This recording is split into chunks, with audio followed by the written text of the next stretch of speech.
tu peux pas. Ah, mais ça me plaît, hein, cette chanson. La chanson vous plaît, mais moi, le sujet est un peu plus grave. Hein. Justement, on parle de ces champions d'Afrique 2015. Appelons un chat, qui ont sombré, hein, qu'on ne voit plus, qui n'ont pas eu le parcours, la carrière escomptée. Alors, la grande question de ce débat, question à laquelle vous allez répondre hein, sur les ardoises, est-ce qu'on doit douter du talent de ces éléphants champions d'Afrique 2015 ? Est-ce qu'on doit douter du talent de certains éléphants champions d'Afrique en 2015, oui ou non, sur la page Facebook de la 3 et ici en plateau? On y va, c'est parti. Alors, tout le monde dit non, sauf Jojo. Ah, Jojo qui se démarque beaucoup aujourd'hui. Alors, Ahmed Ouattara. Si tu regardes cette sélection, cette jeune génération, encadrée par Yaya, Kolo, Kopa, Tiéné, Gervais, Salomon, avait une fière allure. Mais après le sac, il y a eu des problèmes avec Yaya, des problèmes avec Gervais.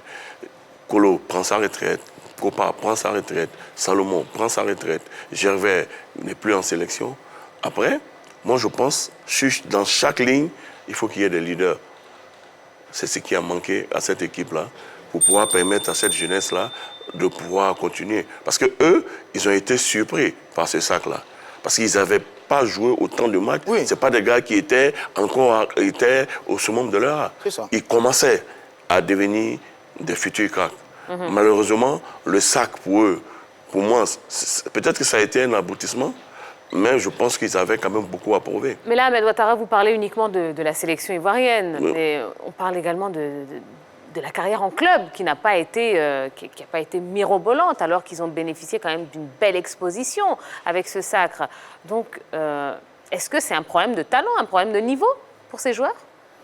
On va dire que c'est les deux à la fois. Parce que quand tu parles de talent, peut-être qu'ils n'avaient pas encore le talent qu'il fallait. Mais encadrés par des talents confirmés, Yaya, je vais revenir dessus, a fait que ces joueurs-là, ils se sont peut-être vus trop beaux. Comme ils gagnent une Coupe d'Afrique, c'est le summum d'une carrière. Ouais. Donc, ils se sont vus tellement beaux qu'ils ont cru que négocier un contrat dans n'importe quel club, ils avaient leur place. Alors qu'en réalité, quand tu regardes, cette jeune génération-là, c'est une pépite, mais qui manque d'expérience. Malheureusement, ils ont craqué. D'accord. Attendez un petit peu, Roger Stéphane. Il y a Dorgelès qui arrive. Voilà, en courant. Merci. Ouais, allez. Avec un mouchoir, cette fois-ci. Ah, d'accord. Mewe, d'accord, merci. Donc, Mewe Kofi, qui nous a rejoint sur le plateau de la Grande Île. Oui, Dorgelès, dites-nous tout. Allez, on va vérifier la liste de quelques joueurs qui ont sombré après cette CAN 2015 remportée par les éléphants de Côte d'Ivoire. Cheikh Doucouré, 2015. Il était en France avec le FC Metz en 2020, en D2 espagnol avec le club de Huesca. On a Junior Tallo, 2015 à Bastia en France. Il est sans club en 2020. Jean-Daniel Akpa Accro, Toulouse FC en France. Il se retrouve en Série B en Italie. Et puis on va terminer avec Ismaël Diomondé, 2015 Caen en France. Et puis 2020 en Turquie au Rizespor. Allez. Merci beaucoup, Dorgelès. Voilà quelques Ivoiriens. Ok, merci. Toujours d'actualité. On espérait tellement d'eux, ces garçons. Mais je dis, est-ce qu'on doit douter vraiment de leur talent ou bien avoir des doutes sur leur talent? Je ne pense pas vraiment, parce qu'une sélection, c'est beaucoup de choses quand même. Quand un entraîneur appelle des joueurs, il y a le top des tops, vraiment les joueurs au top. Il y a une catégorie un peu moyenne, et puis il y a les jeunes espoirs, la promesse. Et quand on forme une équipe, on tient compte de l'actualité du moment, mais on fait aussi des projections sur le futur par rapport à la relève. C'est ce qui est fait dans toutes les sélections. En plus, la sélection est bien compartimentée. Vous avez la défense, le milieu, l'attaque. Donc, en fonction de chaque ligne, on fait des choix, mais tout en préparant l'avenir. Je pense que sur ces garçons, ils avaient du talent à l'époque quand on les appelait. Parce que quand on prenait, par exemple, Akpa Akporo, il était capitaine de Toulouse. C'est pas rien. C'était un très, très bon joueur. Mais malheureusement, ça n'a pas suivi. Je crois que c'est des promesses qui n'ont pas atteint, leurs objectifs, à la vérité. Je veux dire, malheureusement. Et ça arrive beaucoup en football. Et malheureusement pour nous, Ces jeunes garçons devraient logiquement prendre la relève aujourd'hui, mais on ne les voit plus, c'est dommage. Mais je pense qu'on ne devrait pas avoir beaucoup de doutes sur le talent qu'ils avaient à l'époque quand ils venaient à l'équipe nationale. Le talent, ils en avaient, mais pratiquer le football moderne, il faudrait rajouter au talent de l'exercice, il faudrait pratiquer cet exercice-là. Sauf que peut-être que ces joueurs-là ont pris le sacre de la CAN comme une fin en soi, se sont reposés peut-être sur leur laurier en espérant que inscrire vainqueur de la CAN dans leur CV leur ouvrirait la porte de grands clubs, sauf que ce n'a pas été le cas. Au talent, il faudrait rajouter le travail et exercer ce talent-là. Monsieur Wattin. Ils sont restés des éternels espoirs. Voilà. C'est-à-dire qu'ils n'ont pas compris qu'il fallait franchir un autre cap.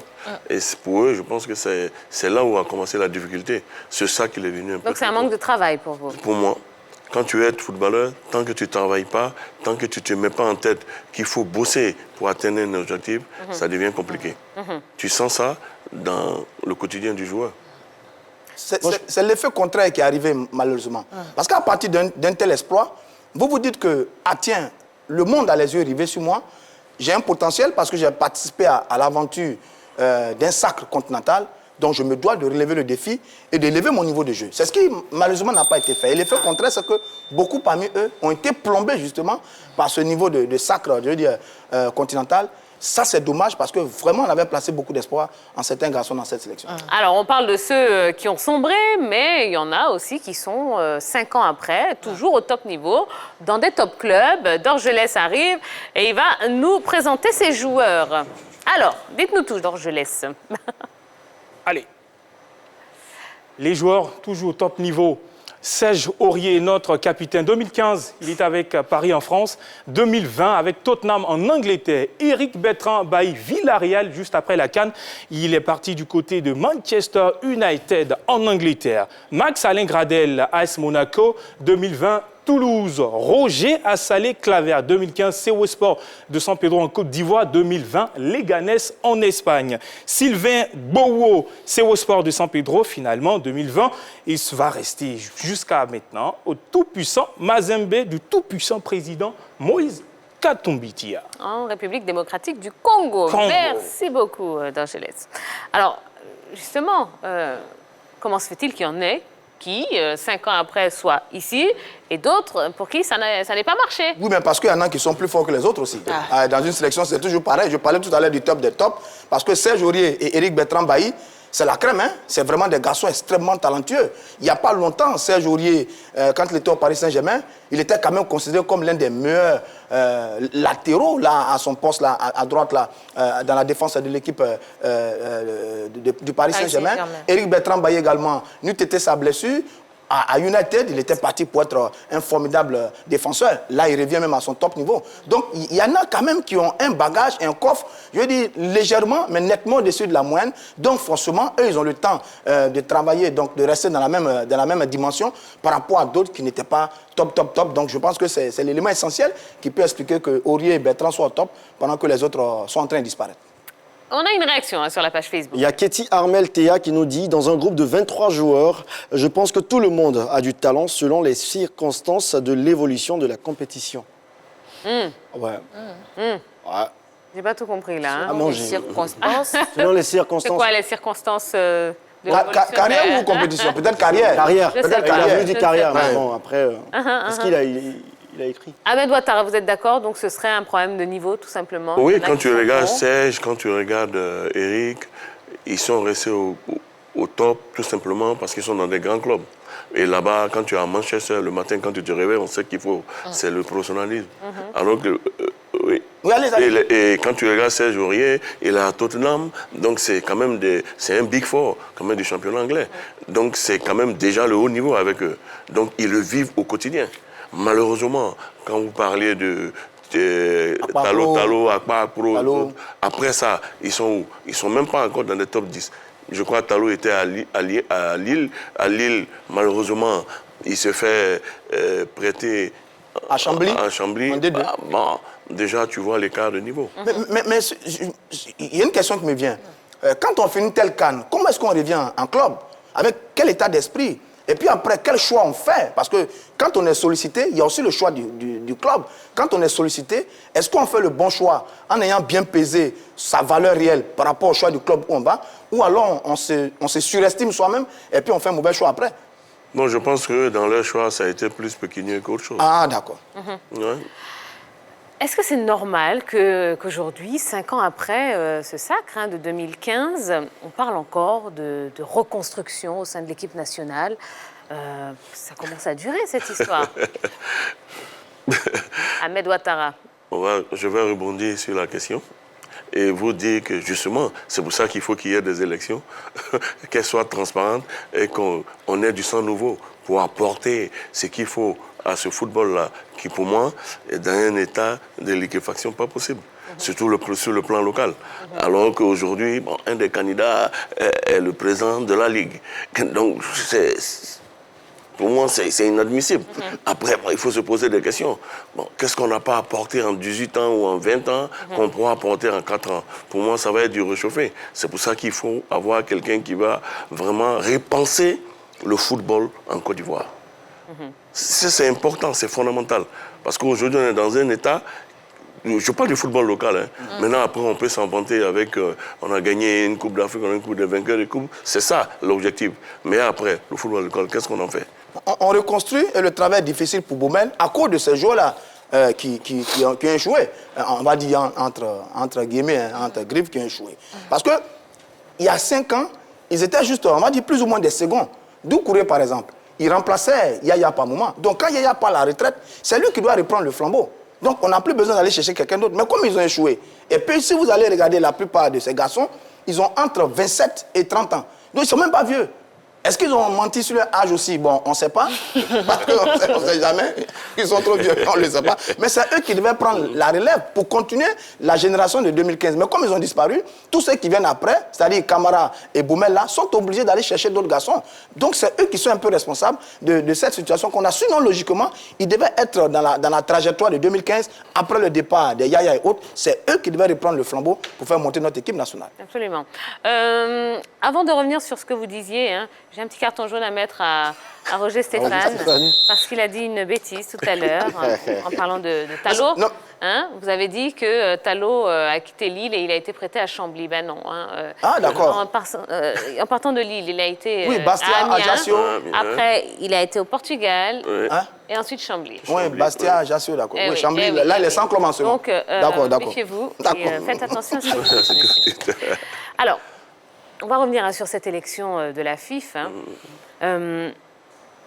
J'ai un peu de mal à comprendre comment et pourquoi des anciens joueurs ne soutiennent pas le candidat Didier Drogba. J'ai un peu de mal à comprendre ce... Voilà. Est-ce que vous pouvez m'éclairer un petit peu là-dessus? Oui, je vais éclairer votre lanterne. Pour moi, Didier, c'est un footballeur extraordinaire, exceptionnel. Et ce que Didier a apporté au football ivoirien, je ne vois pas un joueur aujourd'hui qui peut nous l'apporter. Mais en même temps, c'est vrai que Didier a été un très grand footballeur. Mais en même temps, Didier arrête sa carrière à peine. Et quand tu regardes la crise que vit notre fédération, notre football, pour moi, c'est un peu tôt que Didier devienne le président de la fédération de football parce qu'il ne maîtrise pas encore les rouages. Pour moi, il peut venir apprendre. C'est-à-dire que cette occasion-là... Mais on ne peut pas se cacher... alors, et je ne suis partisane de personne. Non, je suis d'accord avec toi. On ne peut pas non plus avancer cet unique argument. Il ne maîtrise pas les rouages. Il a une équipe autour de lui. Il est en train de s'entourer de gens qui connaissent. Je n'en dis qu'on vient pas. Qu'est-ce qu'on reproche au candidat Didier Drogba, surtout quand on est un ancien footballeur? On va dire son manque d'expérience, on va dire. Sinon, il le mérite. D'ailleurs, nous, on le courtise pour qu'il vienne dans l'équipe de M. Diallo. Il y a une place pour lui dedans, on va avancer. Parce que notre objectif, c'est de changer. Pour changer le football, c'est qu'il vienne avec nous. C'est vrai, il a ses idées, il a des idées qui sont intéressantes, mais malheureusement, pour moi, je pense que, pour moi, ça c'est mon avis, hein, ça n'engage que moi. Il mérite de venir apprendre, et puis dans 2-3 ans, je pense que naturellement, il pourra apporter tout ce qu'il veut au football. Est-ce qu'il vous a contacté, Didier Drogba? Oui, c'est pas qu'il ne m'a pas contacté. Didier, quand même, vous connaissez mes liens avec Didier. Je suis très proche de lui. Ça n'entache rien à nos relations. Hein. C'est quelqu'un que j'apprécie beaucoup. Mais malheureusement, au moment où il décide de venir... Moi, je suis un grand frère à Didier. Et j'ai eu à parler avec Didier. Et j'ai dit à Didier ce qui était bien pour lui. Mais ça c'est moi. Ça n'engage que moi. Lui donner des conseils. Qu'est-ce qui est bien pour lui? Qu'est-ce que vous lui avez dit? Qu'il vienne apprendre auprès de M. Diallo. Et ensemble, on va faire quelque chose de grand pour le football ivoirien.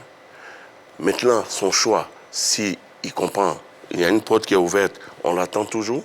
Si c'est possible, il vient, il se rajoute à la team Diallo et on avance. Ou s'il ne veut pas, après, libre à lui. D'accord. Mais votre choix sur le candidat Idriss Diallo, je dis rapidement, hein, Oui. quel est le point de son programme qui vous a tant séduit et que vous défendez tant? Rapidement. Je vais être clair avec toi, hein, sans langue de bois. Hein. Quand on croise M. Diallo, quand tu regardes dans les instances du football, c'est ce qu'il va apporter aux anciens footballeurs. C'est-à-dire, c'est pacifier, par exemple, la relation entre la fédération et la CAF et c'est permettre aux anciens footballeurs de pouvoir intégrer et faire des formations avec la FIFPro et la CAF pour pouvoir permettre... Parce que quand tu regardes, je prends juste un exemple, juste pour te préciser un truc. Tu regardes ceux qui sont venus pour contrôler le stade des Bempé pour la CAN, c'est Daniel Amokaki, qui est un ancien footballeur qui est de ma génération, qui est international nigérien. Malheureusement, au sein de la CAF, on n'a personne. D'accord. Pensez aux femmes des footballeurs. Pardon? Pensez aux femmes des footballeurs. Oui, si. Là, après, quand je parle de M. Diallo, pourquoi? Bon, je suis à l'aise, parce que moi, j'ai eu déjà à travailler à la fédération. C'est quand on ne sait pas, j'étais quand même la croix de transmission entre tous les entraîneurs pendant quand même une dizaine d'années, entre les entraîneurs et les joueurs. Sans aucune prétention, on peut dire que je suis quand même à la base de cette grande team qu'on a eue en Côte d'Ivoire pendant combien d'années? D'accord. Donc, quelque part, si je dis que Idriss est pour moi le candidat idéal, tout simplement, c'est Datou, c'est un grand manager. Très bien. C'est un fédérateur. Et c'est quelqu'un qui est pragmatique. Pour moi, c'est des atouts qui apaisent le football. On n'a pas besoin de quelqu'un qui va venir encore... Derrière la discorde, on a bien compris. On a bien On n'a compris. rien gagné. Hein, ouais. On a été qualifié quand même pour une coupe. Ah bah oui. Voilà, c'est déjà bien. Après, Allez, ça dépend on va vous de donner comment vous situez les résultats du les sondage. Ah, oui. La question était, doit-on douter du talent de certains éléphants champions d'Afrique en 2015? Vous avez répondu non à 57%, oui à 43%. Voilà, donc non, on ne doute pas de leur talent. C'est d'autres facteurs qui expliquent qu'ils n'ont pas forcément réussi comme on l'espère.